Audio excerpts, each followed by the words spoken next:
तो गाइस ये जो वीडियो होने वाली है वो हमारी कॉटलिन सीरीज के पार्ट 3 की होने वाली है। अगर आपने हमारे 2 पार्ट्स को मिस कर दिया है तो मैंने उसका एक सेपरेट प्लेलिस्ट बना लिया है, तो आप वहां से चेकआउट कर सकते हैं। तो चलिए आज की क्लास की स्टार्टिंग करते हैं। तो सबसे पहले आज की वीडियो में हम लोग जानते हैं फंक्शन क्या होते हैं। तो हम नॉर्मली फंक्शन एक फन नाम का कीवर्ड लिखते हैं और फिर यहाँ पर हम फंक्शन का नेम देते हैं। नेम जैसे मैं रख लेता हूँ ऐड।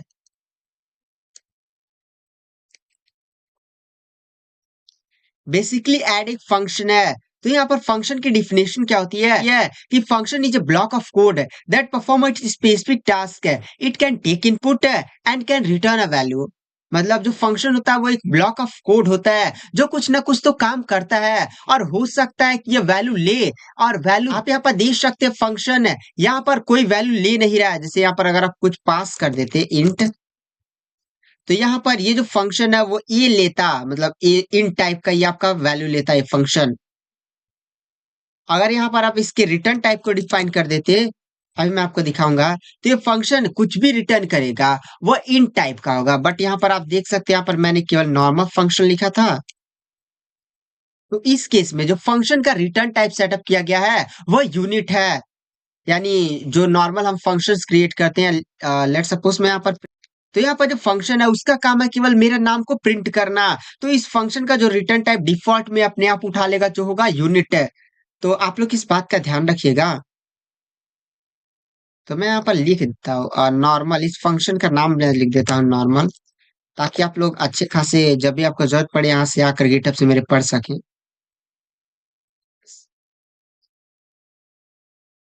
तो चलिए मैं आपको एक फंक्शन दिखाता हूँ जो इनपुट लेगा और वैल्यू को रिटर्न भी करेगा। तो यहाँ पर मैं एडिशन वाला सिंपल सा फंक्शन बनाता हूँ। ये आपका ए ए एक वैल्यू लेगा और बी भी एक वैल्यू लेगा, जिसका टाइप क्या होगा, इन दोनों का इंट होगा। और रिटर्न क्या करेगा आपको बताना पड़ता है, कौन सी वैल्यू रिटर्न करेगी, इन टाइप का रिटर्न करेगा। तो आप सिंपली रिटर्न कर देंगे ए प्लस बी। एक काम करिए, इस लाइन को कट करिए और यहाँ पर आइए ऑपरेटर। एक एक आप लोग नए फाइल्स बनाइएगा ऑपरेटर्स, और उसी के अंदर सारी चीजें पेस्ट कर दीजिएगा।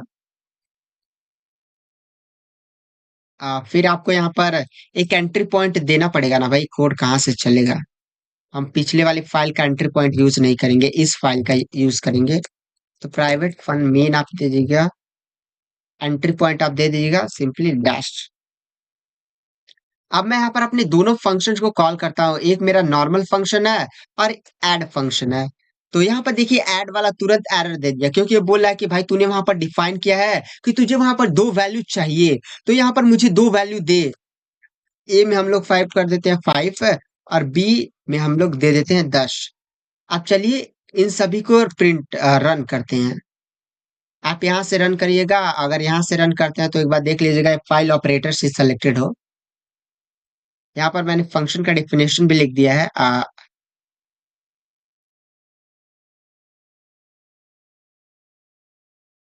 तो यहाँ पर देख सकते हैं केवल हमारा एक ही वैल्यू प्रिंट हुआ, ये वाला। यहाँ पर जो हमारा वैल्यू ये फंक्शन रिटर्न कर रहा है उसे प्रिंट भी करना पड़ेगा। तो आप सिंपली ये रख दीजिएगा।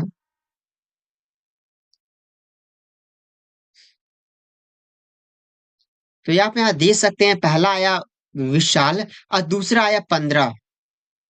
तो आई थिंक आप फंक्शन के बारे में समझ चुके हैं। तो चलिए मैं यहाँ पर आपको ऑपरेटर्स पढ़ा देता हूँ। ऑपरेटर्स में पहला टॉपिक जो हमारा आता है वो अर्थमेटिक ऑपरेटर। अर्थमेटिक, तो हमारा जो पहला टॉपिक आता है वो होता है अर्थमेटिक ऑपरेटर। अर्थमेटिक ऑपरेटर में मतलब प्लस माइनस डिवाइड मल्टीप्लाई यही सब आते हैं अर्थमेटिक ऑपरेटर्स में। तो यहाँ पर मैं अर्थमेटिक, हमारा ऐड तो हो चुका है, चलिए मैं मल्टीप्लाई आपको कर कर दिखा देता हूँ। मल्टीप्लाई का एक फंक्शन बनाता हूँ जो कि आपका इंट लेगा और बी की भी वैल्यू लेगा। दो वैल्यू चाहे ना आप तीन भी वैल्यू पास कर सकते हैं। ये कोई ये नहीं है कि यहाँ पर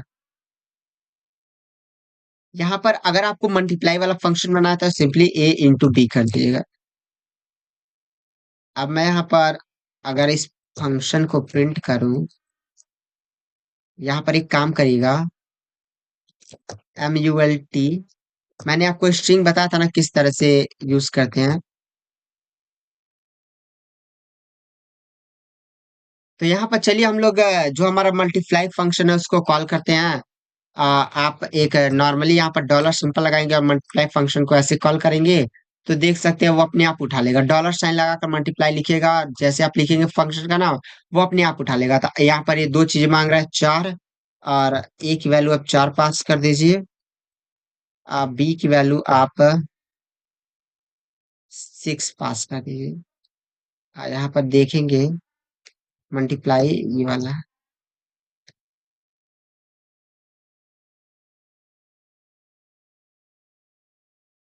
आप देख सकते हैं सिक्स, फोर और सिक्स का मल्टीप्लाई करेंगे 24 आएगा। अब मैं यहाँ पर एक और फंक्शन बना देता हूँ, डिवाइड। डिवाइड में आपका ए और बी है।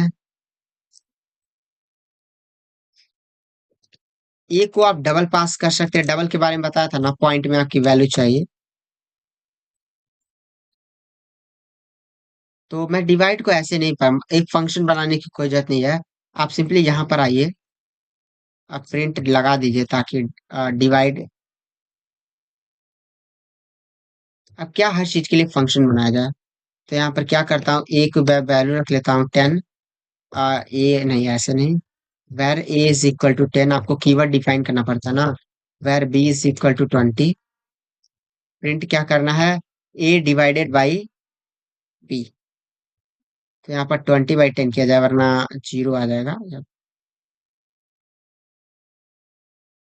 तो आप इसको प्रिंट करेंगे जब,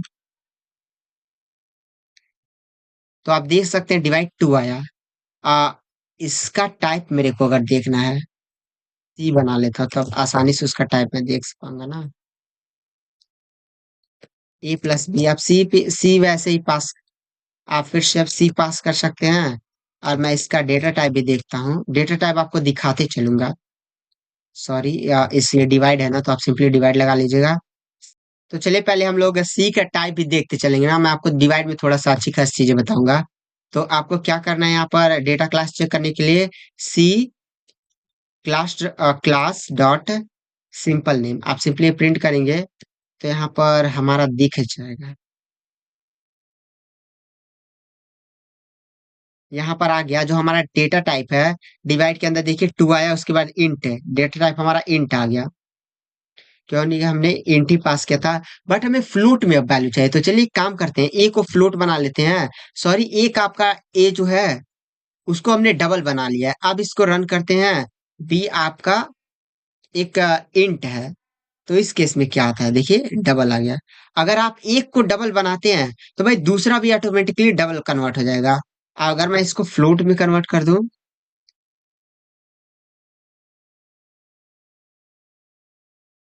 तो ये आपका फ्लोट में कन्वर्ट हो गया। डबल आप फ्लोट, डबल और फ्लोट में मैंने आपको डिफरेंस बता दिया था। तो ये हमारा सिंपल सा था अर्थमेटिक ऑपरेटर।